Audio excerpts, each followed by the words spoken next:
Yeah, that's Anyways. why I like looking at waveforms when I record things, because then you know when something breaks, especially using Pro Tools. Pro Tools will not Fuck Pro Tools. Pro Tools will not like break and then try to keep going. If Pro Tools breaks, it's just like stop, fix it. Okay, like Pro Tools will not accept any recording errors. Logic will like crackle and then keep going. Right. Ableton is actually like all the way in the other direction. They're like, your computer could literally be on fire and we will not stop playback. Yeah. Because it's an instrument. It's for live. Exactly. It's a live instrument. Like I've literally, like my whole computer has frozen and Ableton has still been playing back. And I'm like, I don't have a means to stop you from playing back. Yeah. But you're still going. I have a friend that I get in lots of political fights with, and he always makes fun of me for being annoyingly moderate. And this conversation about how Pro Tools does it one way and Ableton does it the opposite way, and I love Pro Tools because it's in the middle, is going to crack him up. But no, I hate Pro Tools. Okay, but anyways, we're recording on Pro Tools right now. Pro Tools 11. This podcast is sponsored by Pro Tools. Please, I mean, love to have you on the show, Avid. Yeah, Mr. Avid, Mr. John Avid. I'm sure. Well, technically, when it was founded, it was Digidesign, so it's Mr. Right. John Mr. Digidesign. Yeah. It's Digi first name, design. Oh name. Yeah. Almost like a comma. Anyways, Mr. DD. we were talking about education. Well, do you want me to convince you not to get a master's degree? I want you to convince me not. So I kind of halfway jokingly asked you to convince me not to get a degree in music composition. Okay. Is there a bachelor's degree in music composition? Not at UCO. At UCO. I remember talking to Patrick about this for a little bit, and I kind of agree with him. I think that composers need to get a musical understanding first. Yeah. It's the usual principle of like you got to learn the rules before you learn to break them. And so I think getting a bachelor's in some sort of performance or music education, or what I did was production, but I had also had a background in music education. Yeah. And so I'd already had all my theory and stuff. I think OCU has an undergrad in composition, but nobody can afford that anyways. So yeah, I'm not going to OCU. Yeah. I don't know. I guess I was kind of saying earlier, like, I want to get a bachelor's degree. I'm almost done. I was almost done with an associate's whenever I dropped out for, I always tell people it's for financial reasons. It's for financial reasons as a result of academic reasons. But but I would have kept chugging along and doing more and more poorly had UCO not been like, dude, you need to stop. And that's a whole other discussion. That's okay. I'm going back and I'm excited, and I think I'm going to do a lot better as an adult who knows how to be an adult. Yes. But anyway, that's a whole other that is a whole other thing. But I want to go back and I want to get a bachelor's, and I was saying that the reason for that was kind of because I value education.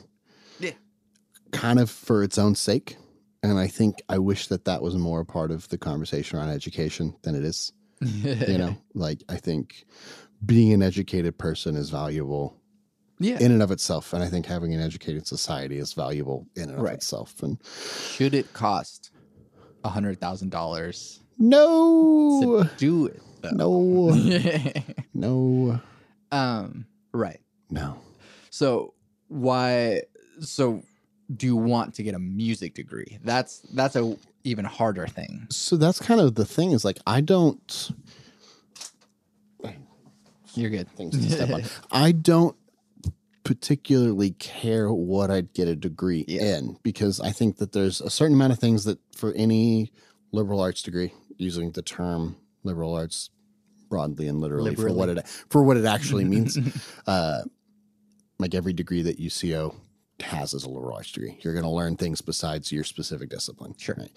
So any liberal arts degree, I think you're going to learn a well-rounded enough group of things that I would be satisfied with saying I can consider myself a person who knows things about the world, you know, and I can move forward as a productive citizen, knowing things about the world and the country that I live in. And to that end, it doesn't really matter what degree I get. So it's kind of like, what degree do I want to get? Yeah. What's going to be interesting enough and what's going to be, I don't want something that's going to be so difficult that it's going to ruin my life for however many years. Yeah. I don't feel the need to get a master's. If I got a master's, it'd be because kind of the same thing. There's something in particular that I really just want to learn. Right. And right now I don't have anything that I feel like I need to learn to that level. Yeah. So.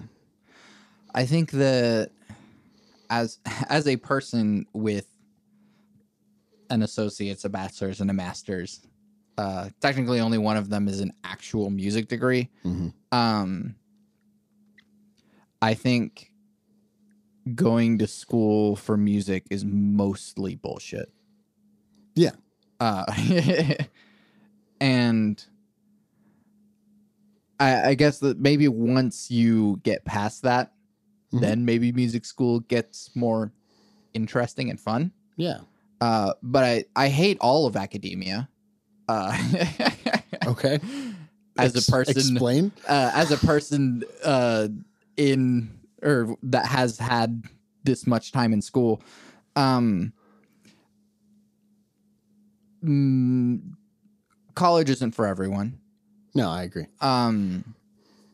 But I think the way by which we are deciding that people are considered educated is flawed.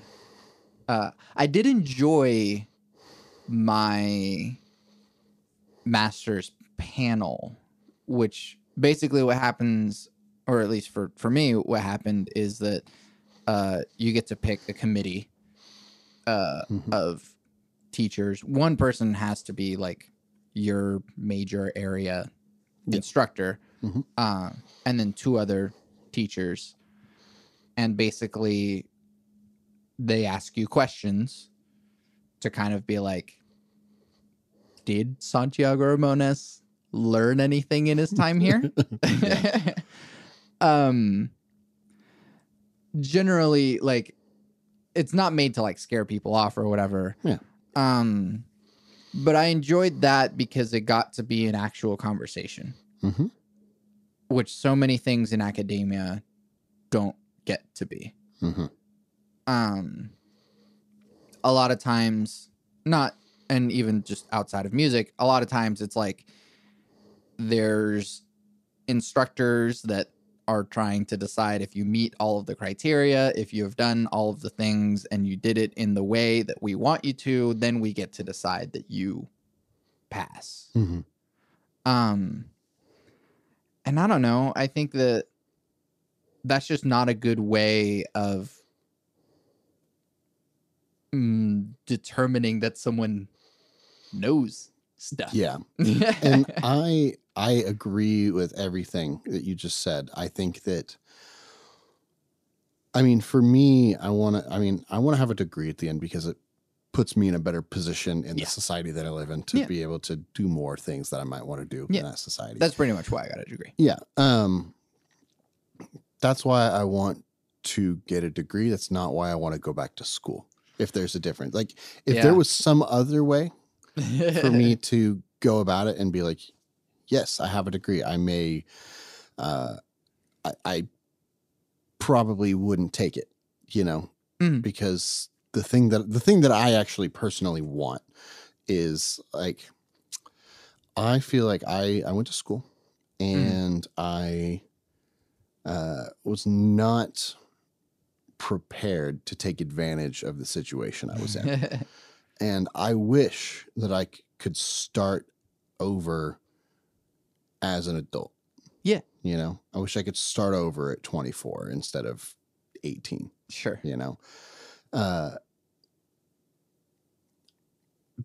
because, and not like I could go back, but I can't start over. Like the instructors that are there who know me as a guy who couldn't manage his time and had a hard time finishing work and had a hard time studying because I never really had to study much in high school. High school's easy. High school's so easy. Yeah. They want you to pass. Yeah. And they don't want to see you for another year, not if they can possibly help it. And that's like, I feel like there's already some baggage there. And maybe it's only something that's in my head. Like I feel real weird about the prospect of talking to some of my professors whose class there are a couple of classes I failed multiple times. And I feel really weird about like walking back into one of those classrooms, you know? And that's probably just in my head. I don't know. Maybe not, but no, I mean, and I'm sure you know this from the teacher side, from working at School of Rock, all this time, but like the fact that you really care whenever a student is doing well, and you really care whenever they're not. School of Rock is a little bit different, only because the students that there is almost a 1-to-1 correlation between students who are being there and students who want to be there. Yeah, like the students who do poorly because they don't want to be there.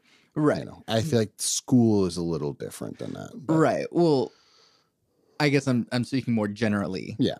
From just teacher brain. And I think teacher brain is that I'm sure you have this thing, I have this thing. Yeah. That whenever you watch someone learn and you see the light bulb go off, that is a magical moment. And with that teacher brain, we sort of want that moment to happen as much as possible. Yeah. And whenever it's not, and whenever you know that they're like almost there, and if they just like paid attention or did the work or whatever it might be that they need to do to just do the thing that I'm trying to tell you. Yeah. Yeah. That actually, that's actually, I hadn't really thought of it that way. One of the classes that I just couldn't pass is the only class in my degree that you had to take online. And it's like that interaction doesn't really exist between the student and the teacher at that point. Yeah. So you never see the teacher. Like I've met the teacher. Yeah. Seen him a few times. He's a cool guy. Yeah. Jeff. Yeah. Yeah. I told you I was going to do that. Forget somebody's name. But, I got it. Yeah.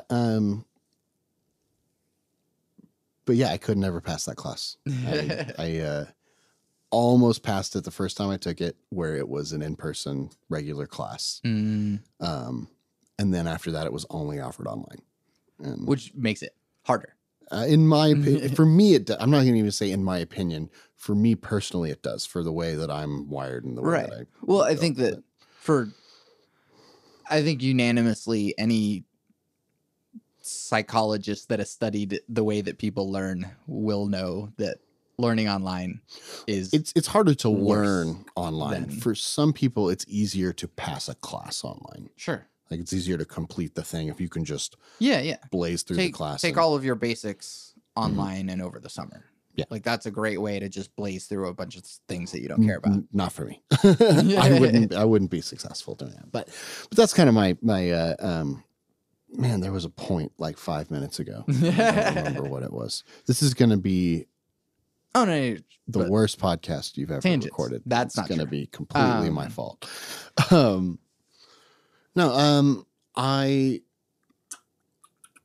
Anyway, yeah, I want to go back because I want to, I wish I could start over. I would spend tons of time in like professor's office hours, you know? Yeah. And that's how you do ACM correctly. ACM in particular, yeah. And I could do a bachelor's at ACM. But the bachelor's at ACM is like 60% electives. Yeah. Like, well, no, it's just like... That's like... It's just ACM plus. Yeah. You just do more ACM. Do whatever ACM you want. Yeah. You just have to do X amount of ACM. Yeah. And that sounds like a lot of fun. And that sounds like that could actually be kind of perfect. But Right. And that's why, like, I tell people that my bachelor's is in music production, because it pretty much is. But it's in like applied technology or whatever it is. it's a silly or applied science, whatever it means. it's applied technology. Well, no, the associates is applied technology. Is the bachelor something different? One of them is applied science and the other is applied technology. Either way, the terminology doesn't matter. No, it because doesn't. all I focused on was music production and songwriting. Yeah. And basically composition, but yeah. Which is why my bachelor's is basically music production. Yeah. But yeah, the ACM bachelor's is just like, do more ACM. Go for it. Honestly, that's probably what I would wind up doing. But it's great. I'd entertain the idea of doing something more traditional music school kind of path. And I hadn't realized this about myself until very, very recently, but I am essentially only happy if I'm in a situation where I'm learning lots of new things all the time. Try the jazz lab. Like we can talk about my misadventures in learning jazz. But that actually is relevant. And this is a recent revelation about myself to me that makes a ton of things make a lot of sense. It's also why I have a really hard time with retaking classes, because I've done the whole class. I've seen all the work. I've learned the material. I just failed to show that you know it. Exactly. in the way that the class wanted me to, you know? Which is, again, a reason why I don't like the way academia works. And I get it to some extent. Like, if you are traditionally, what a degree is to prepare you for a job in a field. And if that job in that field very much so is built around like project completion, then having that as a necessary part of the curriculum makes a lot of sense. And to some extent, music works that way. But a lot of the actual work in music is somewhat open-ended in a way. Yeah. You know, even if you're like doing a mix where it's like, I have a deadline, I've got to get this mix back to a client. The mix is done when it's done. Yeah. You know, it's not like I'm clocking in and out and I'm going to do 6 hours of this mix, and then at 6 hours, the mix is done. Like, the mix might be done in 2 hours. The mix might be done in 12 hours, right? It might be done in 6 months. Yeah. Well, hopefully not if it's for a client, but right. If it's taking that long, then there's a problem with the project that you need to talk to your client about. Right. Well, no, it depends what it is, because like there are. If it's for your music, then the mix, of course, it takes 6 months. Yeah. I spent a year on just mixing my band's first EP. Yeah. And I like the way that it sounds. I think I could do better now in 12 hours. That's always how it's going to be. That's why it took. This goes back to the learning thing. That's why it took a year, because by the time I'd finished it, I'd learned enough in the process of finishing. I was like, I can do better now, and I would do it again. Yeah. And I did that for 12 months before the drummer in my band, Dakota Green, was finally like, dude, it's fine. Just finish it. Put it out, because it was a project of me and other people. Yeah. But yeah, that's kind of the, I don't know. That's a new thing that I've learned that I have to be learning all the time, or I get miserable and I am so good at a job when I'm learning to do the job. And as soon as I have learned the things that the job can teach me, I become significantly less good at the job. And it's a recent thing that I've learned that I'm realizing applies to everything about me. So, right. Well, the reason why I recommend jazz is because the learning curve is so steep that it's like you're going to be learning a lot, but it's also just like you have to get good. So you have to. On the topic of like my misadventures in learning jazz is I'm this is, again, I'm just learning all these things about myself. I'm a little picky in terms of learning curves, because the issue with jazz is that you have to learn so much, and more importantly, you have to practice so much before you can actually use any of it. Like, it's all just useless knowledge until you put in the time and it clicks and you get to a certain level in your knowledge. And I have tried to do that. I know people who have learned that outside of an academic environment. I am not. I also know people who have learned it inside of an academic environment, and how it is not an easy academic path to take. So I actually found a really great guitar player in town who, once things kind of settle out for me, I will be taking lessons from. Yeah. So. Yeah, and I don't know, something I wish I had jazz chops. And I don't. I can write for jazz, but I don't jazz myself. But the level of knowledge that's necessary to just be able to like do that thing is really cool. Yeah, the learning curve for jazz is a wall up until a certain point. Like, you have to climb the wall and then get over the wall. Yeah. And then, jazz is always the idea of you have to know the rules before you can break them. Sure. So you get up to the top of the wall, and then you jump off the wall because you can now break all the rules. Yeah. And then you're good. It's all roses from there. Sort Probably of. not. Yeah. I don't know. The wall is infinitely high. I don't know. I think that there is a point where I know I'm not there. Yeah. But I know what it looks like, because I've seen people who are before that wall, but are getting close. Yeah. And I've seen people who are after that wall that they're still going, but again, it's sort of like you're reaching the asymptote of the graph. I also tend to get really, like I said, I get really disinterested in things once I start reaching that asymptote, and it's like jazz is like nothing, no progress, and then the asymptote. Right. So I mean, just practice. I know your scales. That's why I'm gonna get somebody to teach it to me, because I need somebody who's expecting me to like practice. Otherwise, I won't. Just because there's other things in my life I'd rather be doing. On any given moment in time, there's something I'd rather be doing than practicing. Yeah. Right. Well, there's this joke in music circles, which is like, "What are you doing? Why are you not practicing?" Oh, I've seen the flow chart. Yeah. So I mean, no matter what it is that you are doing, you shouldn't be doing that because you should be practicing. Yeah.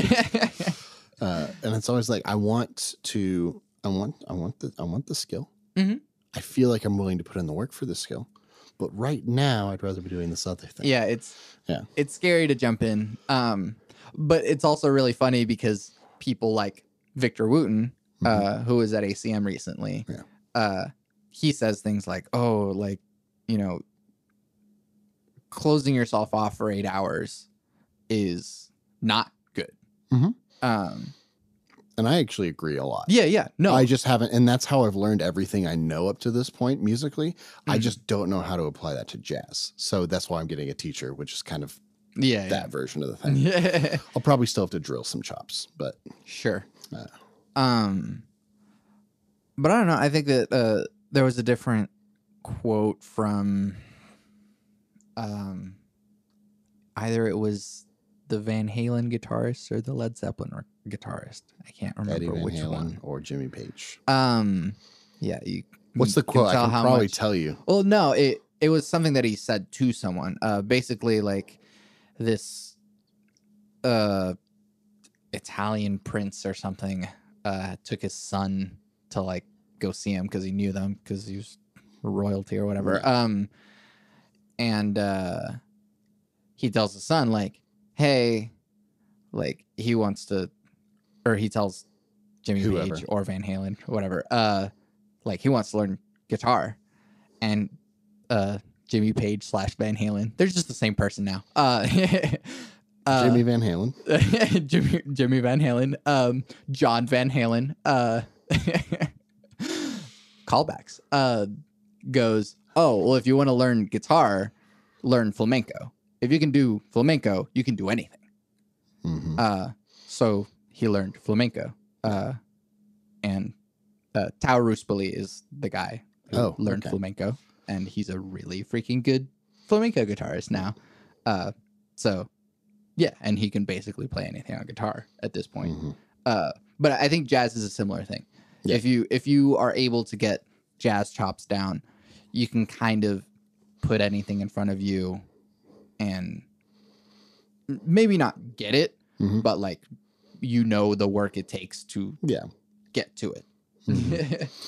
Yeah, and that's the thing where I've always been a little standoffish about any skill, musical or otherwise, where it's like learning is only going to get me so far.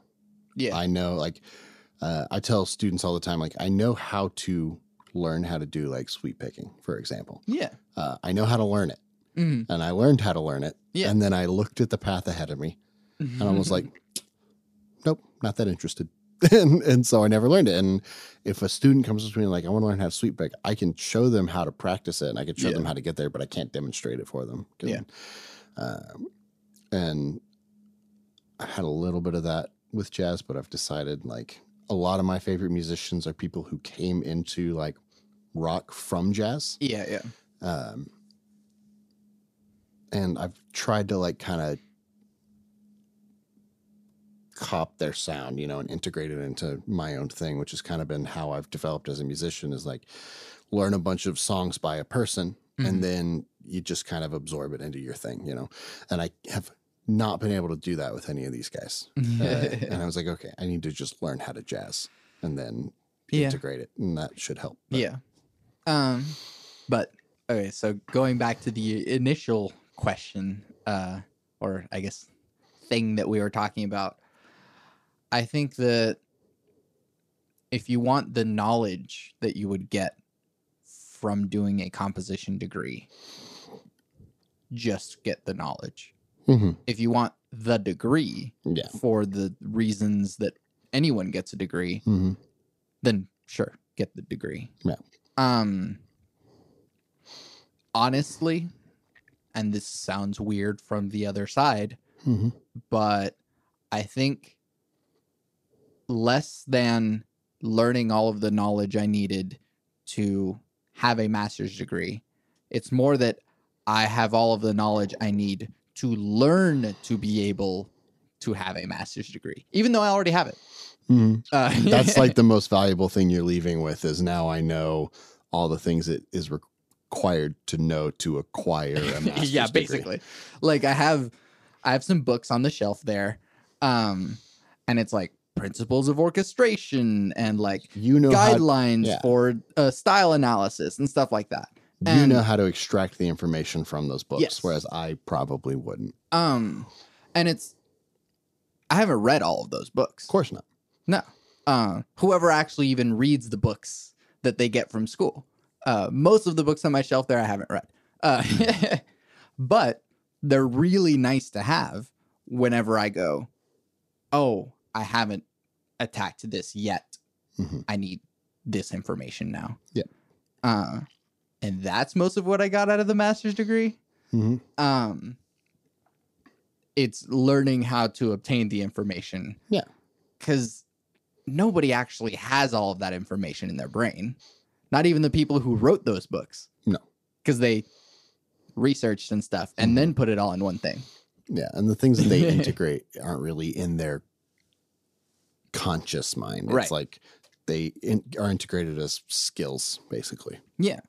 And so it's like, can I write a symphony? Maybe not right now, but like, yeah. Yeah. I don't feel like it mm-hmm. yet. Maybe I will at some point. I don't feel like it right now. Yeah. But I know how to. Mm-hmm. And I know what I need to do to make it happen. Yeah. That's what I got out of the master's degree. Yeah. I don't think I need a master's degree Yeah. to accomplish the things I want to accomplish. But I may get to a point where I'm like, I have learned the things, and now I want to learn more things, and a master's degree seems like the way to do it. I don't think so. I think there are better ways for me to learn besides going to get a master's degree. Right. But And so I think that, like, all right, you want to learn how to compose. All right, start composing. Mhm. If you hit a wall, either pick up one of these books or any of the books that anyone else tells you are good for learning composition.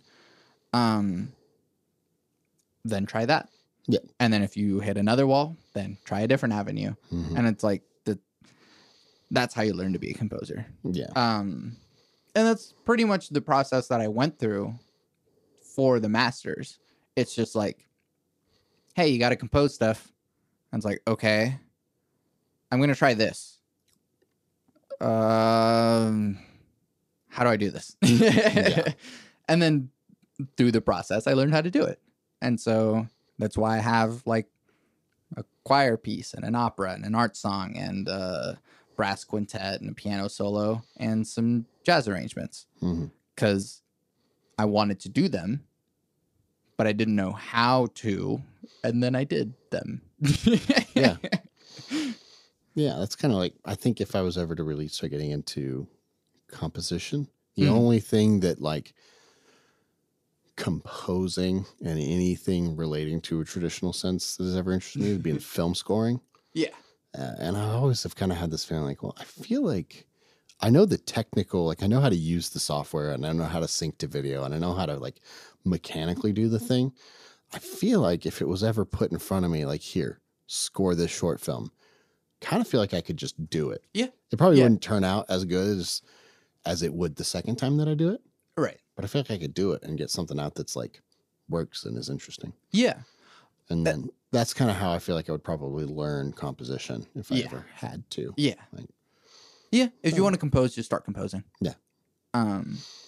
That's really it. You don't have to go to school for it. Hmm. It would be nice. Like it would help you a lot if you learned music theory from its beginning to its modern thing, which is a lot. I don't know all that I need to know about music theory. Yeah. There's some jazz harmonizations that I wish I was a little bit more familiar with. But if I wanted to use them, I could look them up. My relationship with music theory, I'm in a really weird spot because everyone I know who's a musician falls into one of two camps. Yeah. The pro music theory camp or the non-music theory camp. Yeah, some of them are like anti-music theory. Right. Most of them are just like, never learned it, don't need it. Sure. And I'm like, so I love music theory. Yeah. It fascinates the hell out of me. Yeah. And I am constantly learning about it. But it's mainly like, I don't know, it's not a structured academic approach. It's like, I hear something interesting. I'm like, I need to figure out what that sound is. What is this? Yeah. And then I'll learn it and I go, okay, that's the thing I know now. Yeah. And then, so I have all of these random disparate pieces of information that I've learned how to order because I've had to teach it to other people. But I'm not teaching it in any way that any school would recognize as like, that's a logical way to teach it. Like, sure. There's certain things that people say are like super fundamental to music theory that I just like, at this point, I understand what the circle of fifths is.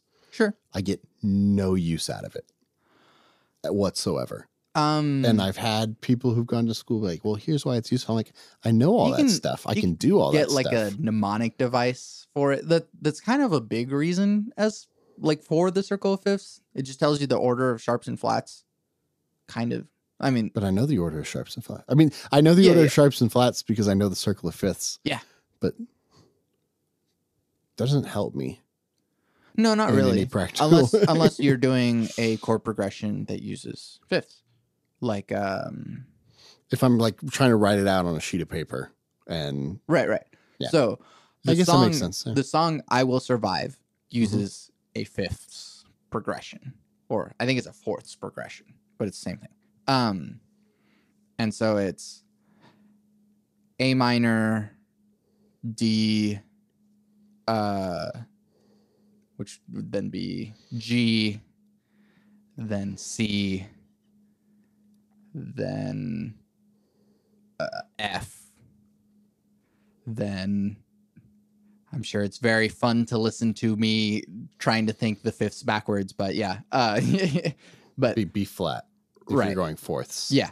But I think after the F, it actually goes. I'm hearing the chord progression right. I think it actually goes to an E after the F. Yeah, yeah. Because then it's just doing resolves 5 back to A. Back to A. Which is like cool.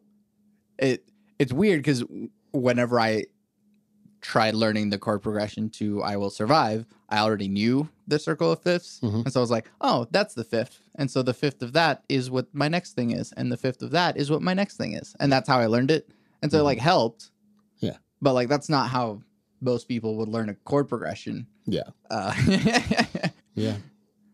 Yeah, it's just one of the things. There are certain bits of information that in academia are like fundamental music theory that I just kind of skipped over. That's fine. And so now if I ever was going to go back to school and have to learn a bunch of music theory, I feel like I may find it a little frustrating because there'd be a bunch of stuff I already know and understand with a bunch of stuff that my brain has just decided is useless.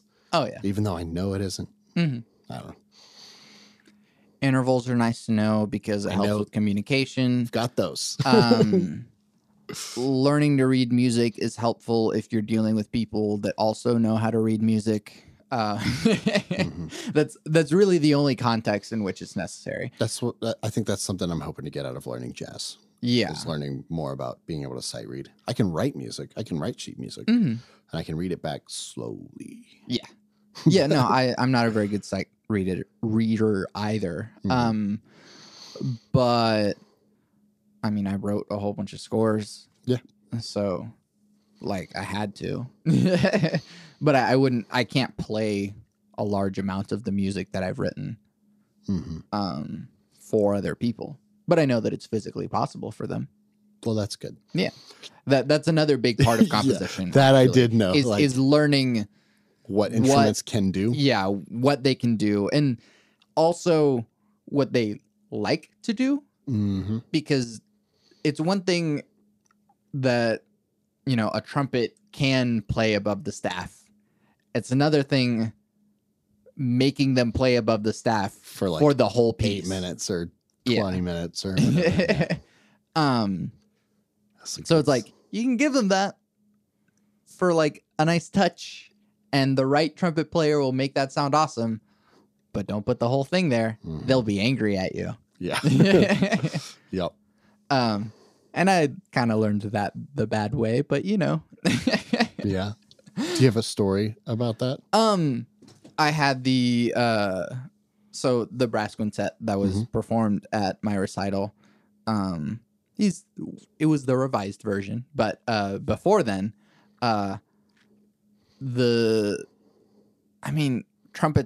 trumpets playing high sounds so awesome. Yeah. Like it always does. Mm-hmm. But if you're working almost exclusively with computers, it'll sound really awesome on a computer, and you won't realize that, hey, like they need time to have blood go back into their lips. Mm-hmm. So I had the faculty brass quintet at UCO read through my piece, and they played it because they're faculty and they're really good at what they do. But they were like, hey, like this entire chunk right here needs to be an octave down. Or totally ruin the vibe you were going for on that section on that piece. I made it work. And it sounds better that way. One, because they're able to do the rest of the stuff later.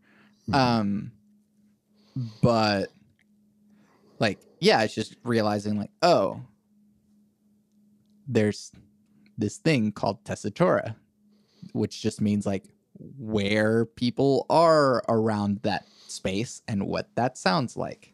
And so if the tessitura is super high, then it's really exhausting. Yeah. But maybe less exhausting for a piccolo, Mm-hmm. but much more exhausting for a trumpet. That makes sense. That's a concept that I'd heard about, but I haven't really Yeah. seen And a lot then of the same is like examples. tessitura for voice. Mhm. Like pop punk music Mhm. sounds really good on a high tenor voice, Mhm. but it's also really exhausting Yeah. on a high tenor voice. Mhm. And so singing all the way up there all the time can get pretty exhausting. Yeah. And the like people like I'm blanking on his name now. I'm doing the blanking of the names. Band? I mean Panic at the Disco. Oh no, I don't even know what his name is. But he freaking like sings up there all the time, and it's great because he has worked on it. Oh, Panic is Brandon Urie. Brendan Urie. Brandon Urie. Yeah. Brendan Urie. Yeah. So I'm thinking of the other one that's Patrick Stump. Yeah. Yeah. Yeah, there you go. Same thing. I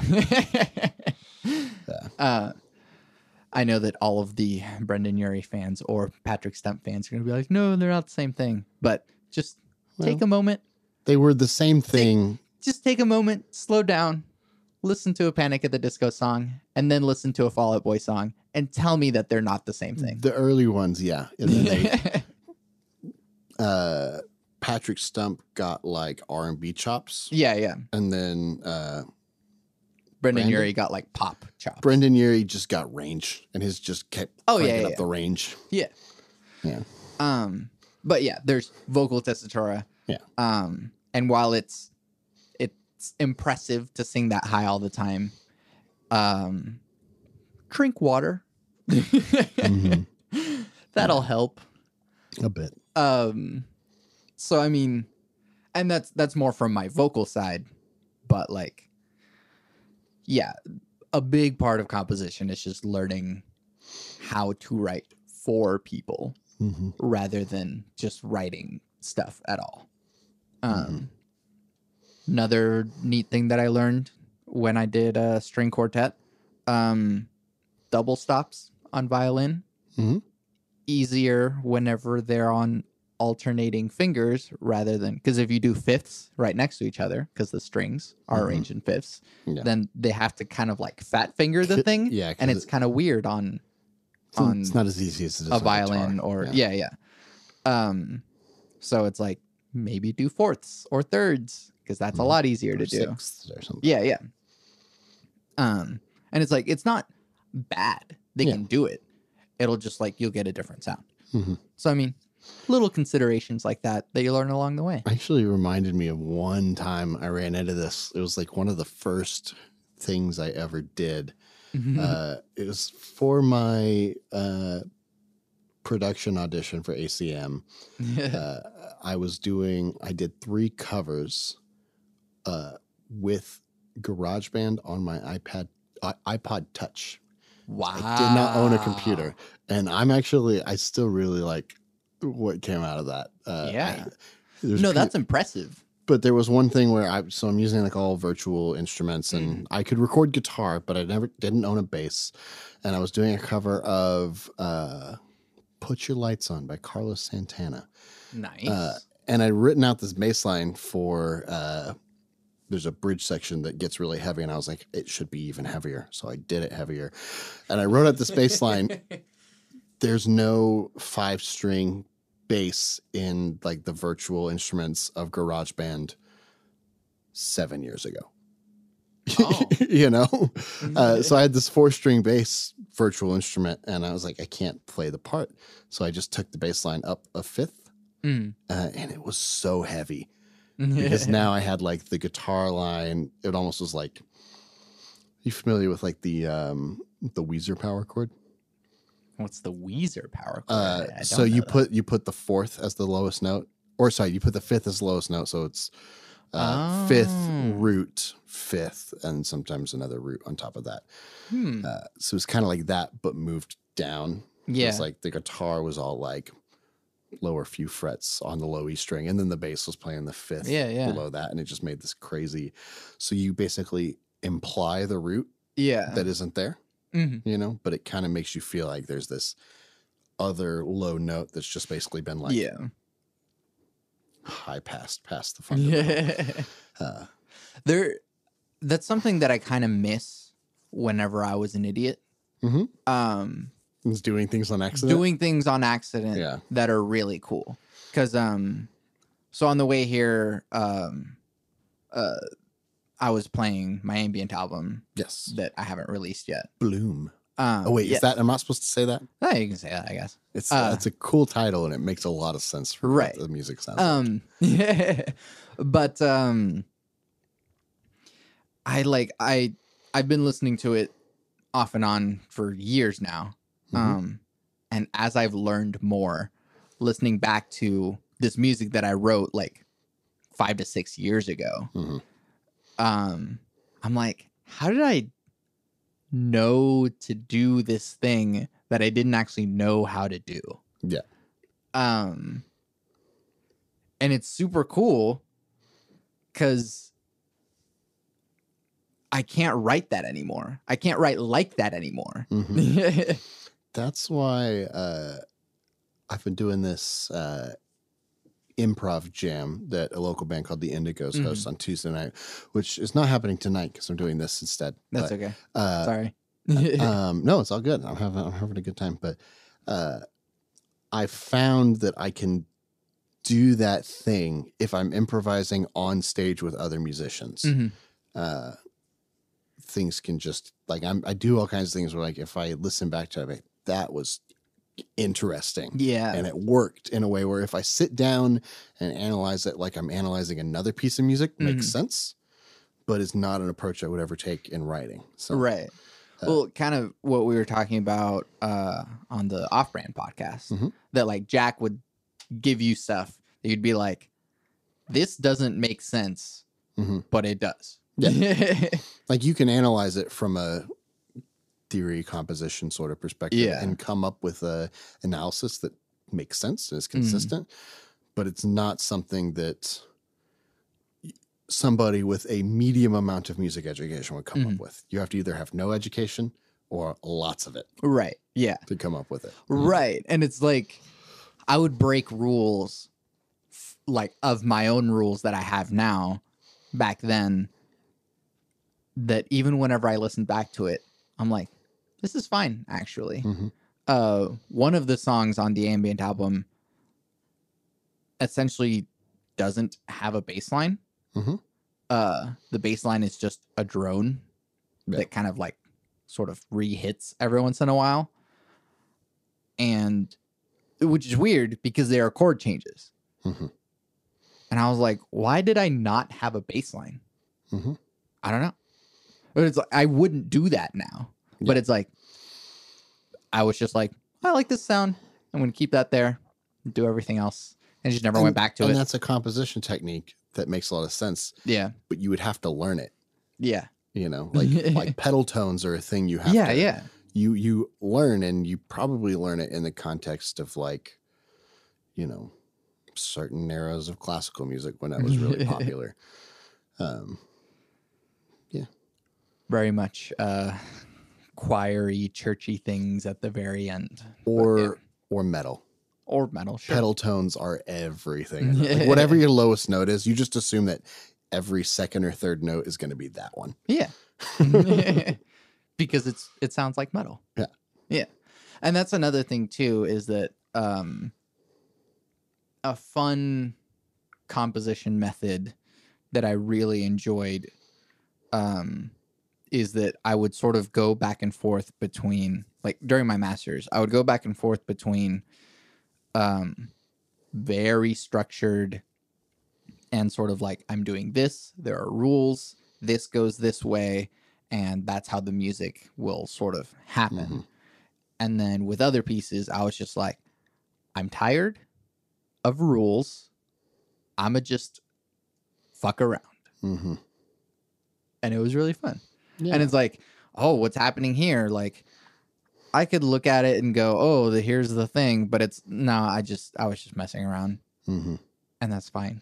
Yeah. And that's the nice part too. If you do want to compose, just like, don't get so bogged down in the stuff that you should do. Just kind of like, tap into that childlike wonder. I mean, that's part of the way. Another reason for me to not go try to get a comp degree is like, as soon as anybody tells me to write like a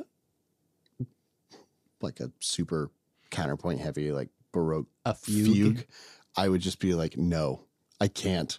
Like I live on there are no rules. I find myself limited by habits, and improv kind of cures me of that to some extent. Yeah. If I'm playing with musicians I don't usually play with. But yeah, I've got different limitations on the fact that I don't, the list of like theory ideas that I actually deeply understand and am fluent in are relatively small compared to somebody who's done, 6 years of schooling in music. Right. But I don't really have a problem of being bogged down with rules when I'm writing. But it's weird because throughout my education, people would keep saying like, oh, like, don't worry about the rules. Mm-hmm. It was really only like in one class that I took, which was counterpoint over the summer, which I don't know how I got through that class. Like waking up early in the summer to go do counterpoint just sounds awful. I don't know why I did that to myself. Yeah. But I took a counterpoint class, and I'm glad I did. It's an interesting skill to have. Yeah. But man, those rules are really annoying. Yeah. Just a lot of them. Yeah. It's like, I think it'd be fun to like try to learn how to do that, because that is one thing that I will do is like, if I'm in a creative rut, I'll put a limitation on. Yeah. It's a common like creative tool. It's like, what's the thing I do a lot? Usually if I'm in a creative rut, it's not because I can't come up with things. It's because I keep coming up with the same things. Yeah. So you just go, whatever that thing is, not allowed. Yeah. And sometimes something interesting will come out of that, or I have a concept that I am aware of, but I'm not really fluent in. Well, I have to write something with that now. Yeah. Like there's a riff that I wrote when I was first really trying to get fluent in on-time signatures. Yeah. That is still one of my favorite things I've ever written. And I've been dying to find a way to incorporate it into an actual song for like 4 or 5 years. What's the time signature? 7. It's, right. I mean, it's not anything too crazy, but it's not a 7/8, 7/4. It's 7. It says 7. I don't know. I get this is one of those things that I skipped, right, because I'm not usually writing things on a staff, and there are differences. But like, okay, so there's differences in like how you subdivide it, and I guess in that case, I would call it a very busy 7/4. Sure. There's a lot of notes, but it doesn't go dot dot dot dot dot dot. Like it doesn't. It doesn't have that kind of a pulse to it. Yeah, so I guess I would call it 7/4. But. Yeah. I'm pretty rhythm minded. Me too. And so I actually subdivide 7/8 as just 7. Like 1, 2, 3, 4, 5, 6, 7, 1, 2, 3, 4, 5, 6, 7, 1, 2, 3, 4, 5, 6, 7, 1. But it's like what gets the big beat. Yeah. And so I do remember that I for one of the power cycle things that we did, I think it was actually the last power cycle concert that we had. It was just this like big everybody's improvising sort of thing with just like a background track for everyone to follow along with, and I just like had the chords, but it was in 7/4. And so people got so confused, but I was like, guys, it's just 7. Just count to 7. But to me, it like, but just you're busy playing. Like, I don't count to 4 consciously in my exactly. mind. Right. You know, I can feel 4 and 3 and 6 and 5, and now I can feel 7 pretty damn comfortably. But now I'm like trying to figure out. Right. It took me a while to understand that not everyone thinks that way. Mm-hmm. And I was just like, just 7. Yeah. Yep. But yeah, no, it's probably a little mean. I mean, it maybe is a little mean to just be like, it's kind of like telling a poor person, just have more money. Just count to 7. Yeah. That's the problem. It's like, so I can't just. Why am I counting to 7? Internalize 7. Yeah. Kind of can now, but I totally get that though. Like, yeah. That's why I was like, I'm going to write a thing in 7. Like, I'm a huge fan of Rush. And one of my favorite things about Rush is that they will use all kinds of time signatures and you won't notice. Like, if you're not counting, it all just grooves. And it's because they use a lot of these, there's a word for it. It's like that. Clave? Clave, yes. Like they'll use a clave and they'll bury it. Right. So the music is happening around it. And then sometimes the clave just leaves entirely and you don't hear it. But they're still playing around it, but they're just so comfortable with it. It doesn't feel like 7 doesn't feel like you ripped an eighth note out of a bar 4/4. You know, that is a pet peeve of mine. Whenever, like, if your 7/8 feels like you just forgot to play a note in 4/4, then I don't like it. But right. Well, I mean, I don't think it's 7, but Black Dog. Yeah, you wouldn't know that it's in 7 unless you sat down to figure out why is this so weird. Right. Yeah. But you can also tell that they just kind of did the riff and didn't notice that it was weird. And so it doesn't feel so weird when they play it. Poor freaking John Bonham had to just like... He was like, I'm just going to play 4. Oh, God. Like... I'm never sure if John Bonham is a genius or kind of like an idiot savant when it comes to rhythm.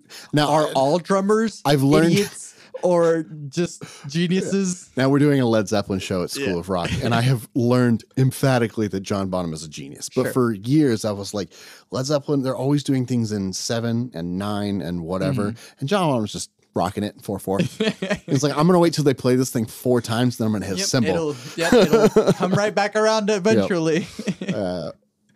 Yeah. Right. But like, and also Tool is one of my favorite bands. And they do the same thing. It's like, what meter are we in?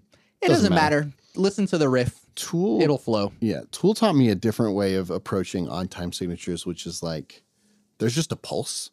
Yeah. And you can play around the pulse. You can play on beats and off beats. That's it. There's no, I mean, there is a meter because eventually you're going to repeat something. Right. And at some point, some nerd is going to go back and try to count it. Yeah. But you're not really writing that way. You know, you don't have a chart that's 12 pages long that has 1,000 time signatures. And I don't think that they write that way. Exactly. I don't think they do. They just, there's a pulse and you play around it. And who cares if it's right. Well, I don't know. Maybe Danny Carey does. I think Danny Carey probably has to. Yeah. And there's enough stuff like that he plays where there's no other way. He is a genius. Yeah, he is an actual genius. But yeah, sort of the like polyrhythms with like, here's a 7 on top of 4 on top of 6. And, you know, guitar's doing this, bass is doing this, and drums are doing this. And it locks in somehow. The song Rosetta Stoned is just a masterclass in polyrhythm. Yeah. I think just Lateralis is probably their magnum opus. I think as a band, you're probably right. Right. I think, I don't know.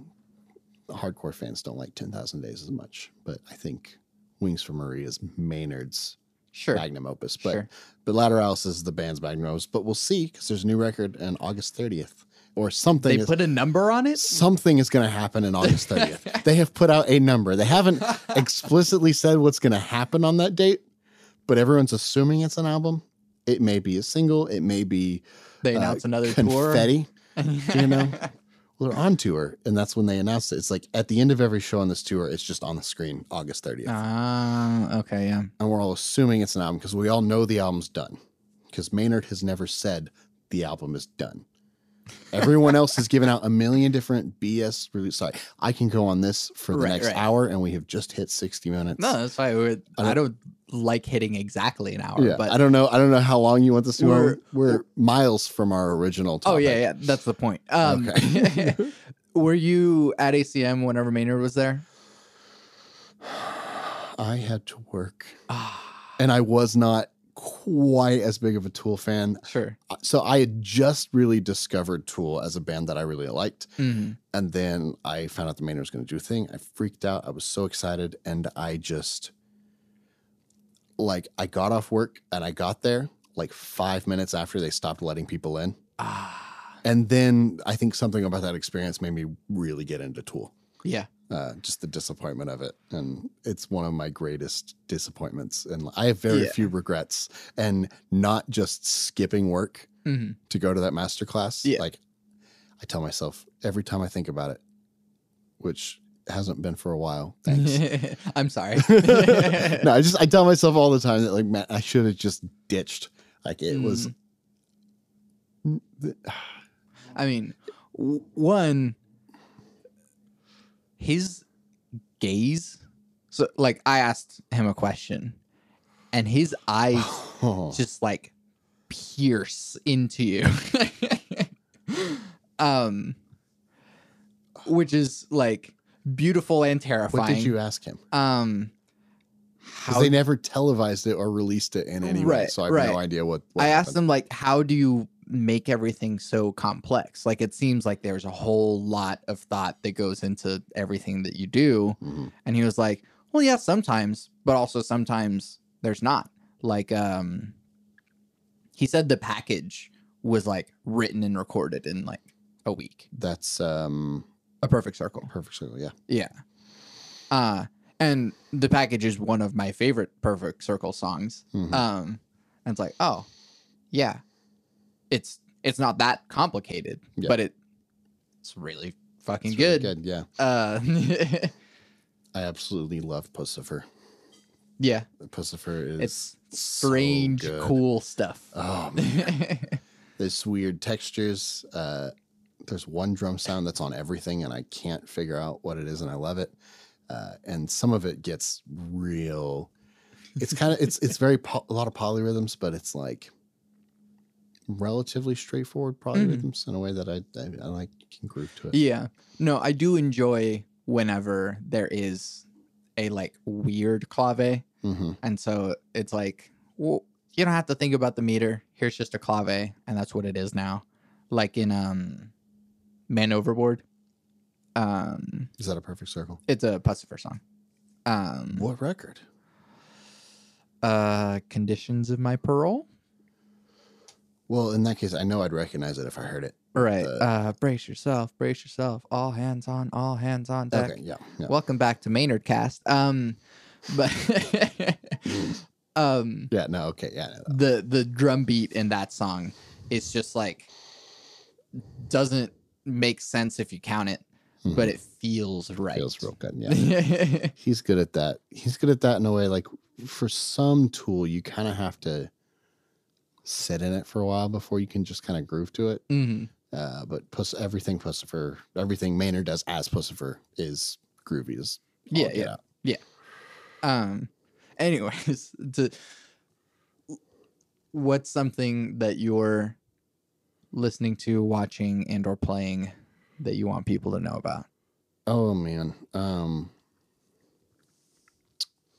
There's actually not an awful lot going on right now. Every project that I'm a part of is kind of in a incubational sort of state at the moment. So there's a lot of things that I think will be happening. There's a lot of stuff. Just stuff that you like. Oh, okay. Yeah. I thought it was like a plug your shit kind of. No. Just stuff that you're listening to. Oh man. Playing, I meant in the vein of video games, if you play video games. So there's a band I'm really into right now that's just about to maybe crack into like my top 10, which is Caligula's Horse. That sounds intense. It's a prog rock band. Of course. Prog metal, but not like crazy.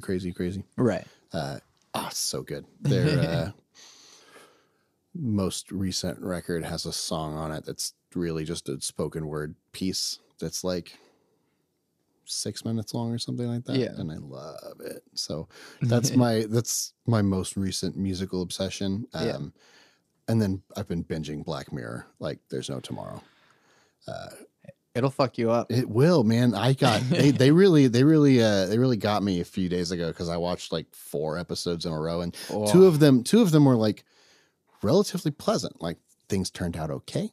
There wasn't it wasn't like playing on any of my deepest darkest fears as a millennial, which is what I feel like that whole show is basically supposed to be. And then there were 2 in a row that were like and I can't even remember what they were, but I remember how I felt about it. Yeah. And there were 2 in a row where when I was done, I was like, like I needed to get out of the house and see some sunshine and hang out with people that were real. Yeah. Let's think. Have you watched San Junipero yet? So for some reason, Netflix is playing the episodes all out of order, and I can't figure out why. I guess that's fine. Well, it keeps playing new episodes when I'm trying to go through them chronologically. And sometimes it'll play like 2 old ones in a row, like I want it to, and usually I have to like, which one is San Junipero? Oh, yes. Okay. I liked that one. Yes. That was pleasant. That was nice. Right. Well, and that's the thing, is that when you're watching through Black Mirror and you're just slogging through just like fucking pigs and like, you know, married couples killing each other and just like everything that's just the worst. And then it's just like, here's a nice little beautiful lesbian relationship that goes into the afterlife. Isn't that nice? Virtual digital afterlife. Yeah. And then it's like, oh. And then just right back into the thick of it. See, it's just the worst. The whole time I'm watching it, I'm thinking, because there's really just a few key pieces of technology that you see develop because all the episodes take place in the same universe, but at different times. Sure. And you can kind of see it at all these different stages of development. You can see like how wrong it can go. And so this whole episode, I'm sitting here like, this is going to get horrifying real soon. Yeah. You've seen the same technology used in really terrible ways and it doesn't. But they keep you going till like the last possible, because sometimes everything's fine until like the last 2 minutes of an episode. Oh, yeah. And you never know. Yeah. It's terrible.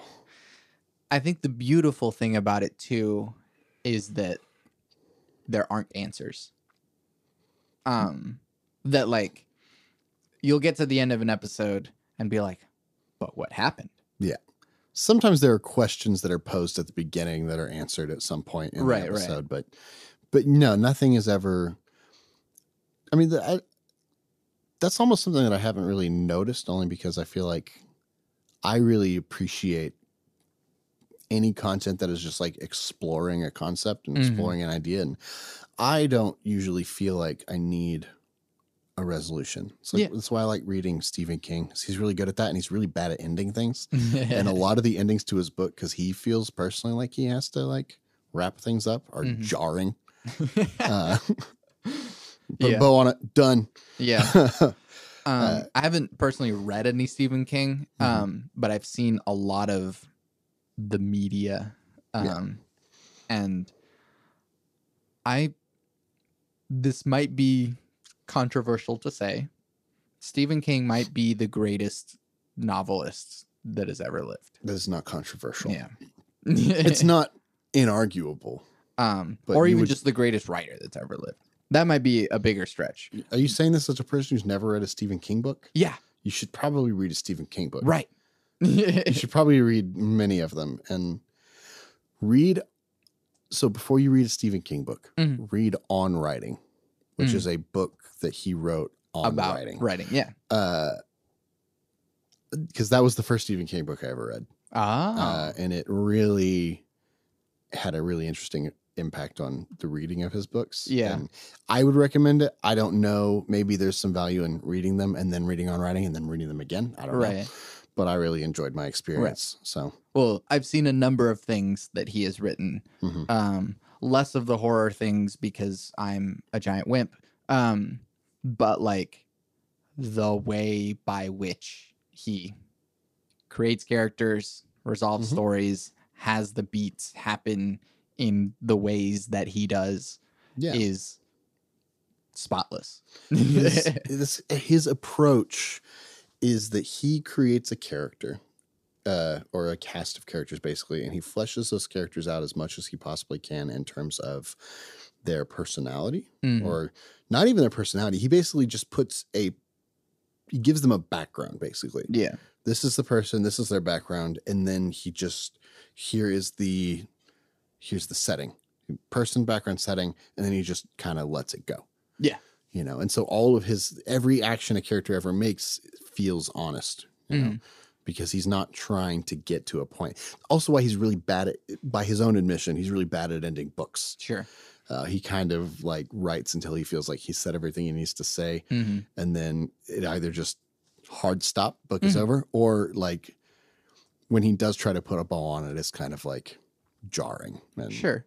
I mean, the best example, at least, is Shawshank Redemption.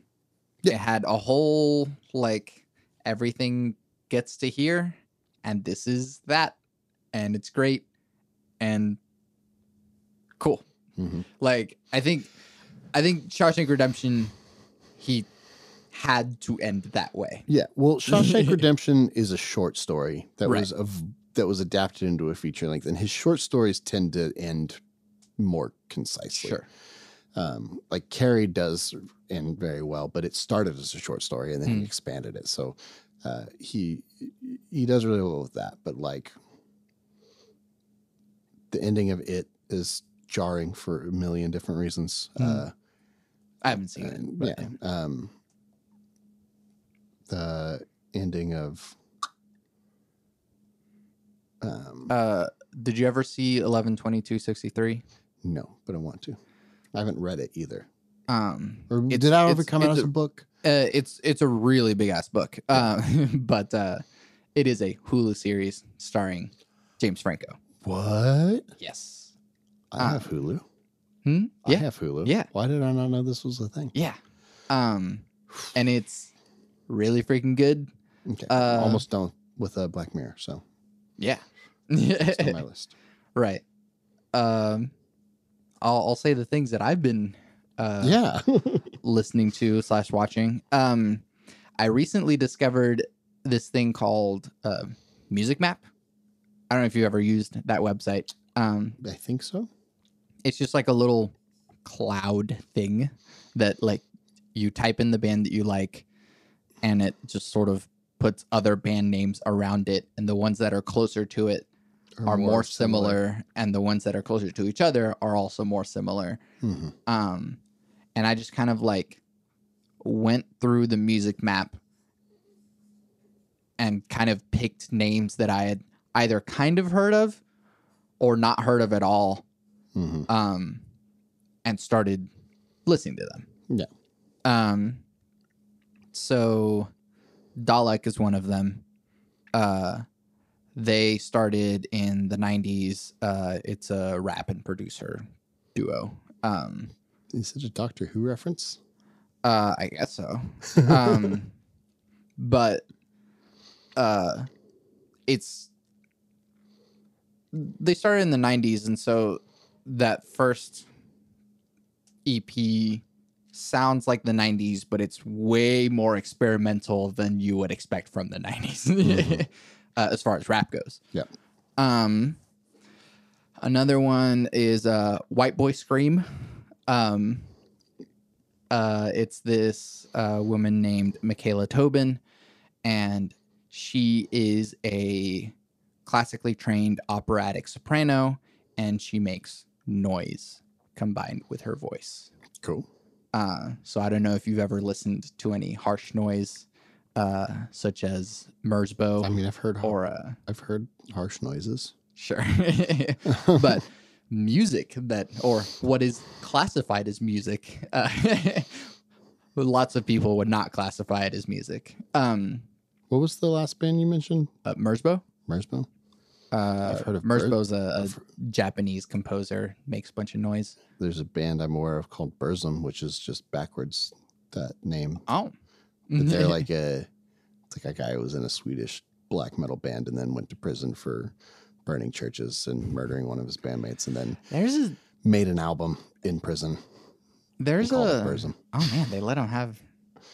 He made it on a Casio keyboard. Oh, okay. I was about to say, I was like, they let him have instruments there. But anyway, yeah. I don't know. Maybe it's just that like once you get beyond the pale of music, and like, oh, cool. Here's like Baroque music and classical music, and here's rock music, and here's pop music, and like. There's just the dark underbelly of things, which I'm really interested in at this point. And so, very experimental music is really interesting right now. So White Boy Scream, she does a lot of effects with her voice. And so some sections of a song might have just like this very pretty sort of like choral sounding thing.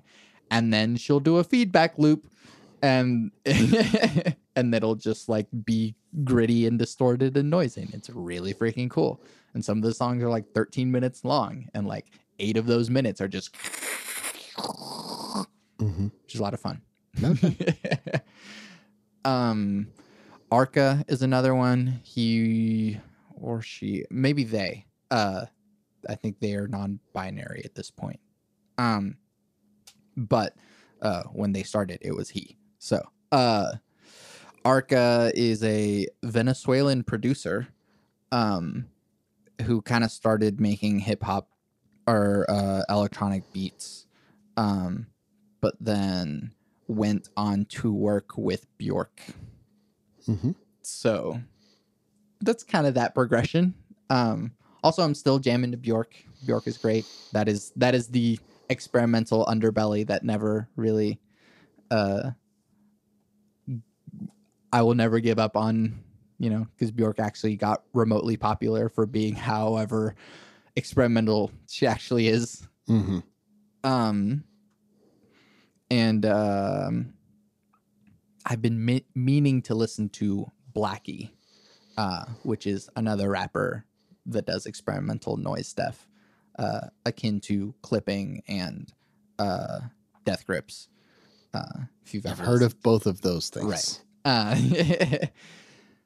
But yeah, I feel kind of weird recommending like harsh, noisy stuff to people because it's like, oh yeah, like Santiago like makes music and stuff, and it's like kind of rock pop sounding stuff, and it's I'm sending you in some dark places, so just fair warning, Death Grips is not like well, rumor has it there's a tremendous amount of music that Santiago has to put out that has not yet seen the light of day.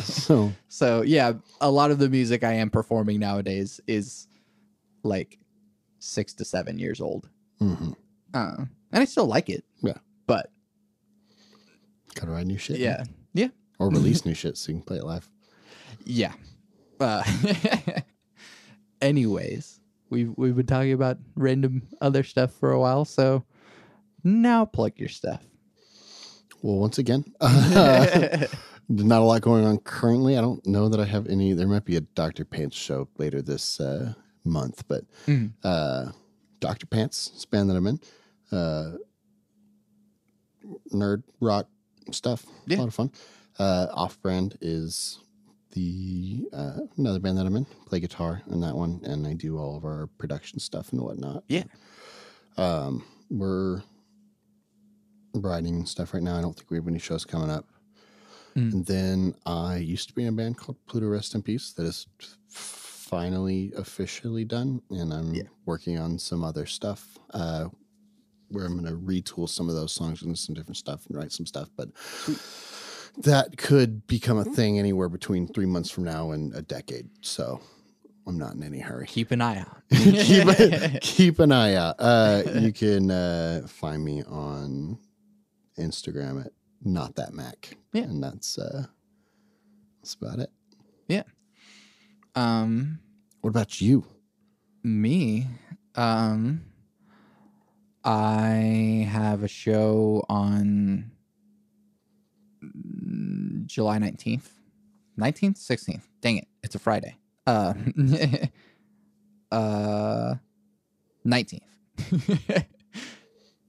I guess my memory is dyslexic. But I will be playing at the Patriarch in Edmond at 8 p.m. It's a 2-hour set list.